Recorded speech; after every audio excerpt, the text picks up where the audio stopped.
This is a bit of a update video on the Maximum PowerPoint Charge Controller project. This is the microcontroller that I'm currently looking at using for the really fancy version. Four channels, or four separate array Maximum PowerPoint tracking, load control, etc. Hence the need for an 80-pin micro, because current calculations will need 51 IOs. Although admittedly I'm not doing anything like rigging up button arrays. Each button is going to lead to its own IO pin. But again, that's also less things to go wrong, because one of the intended markets for this controller is high reliability off-grid power systems. Actually, that's the intended market. So this is just a really rough thing as far as this isn't final, but these are just various rough mapping of the device as far as, do I have enough pins? Got the 4 PWM outputs, one for each buck converter. A bunch of random IOs for just the idiot lights. I2C for communicating with the display.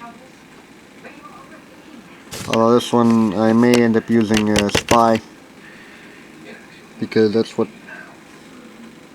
can't find just regular plain text liquid crystal or OLED displays for not insanely expensive. That, or I may just rig up a shift register or something just to do that, because a lot of them are parallel input. But anyways, just a random thing. And yeah, I know the joints look kind of like crap on this, but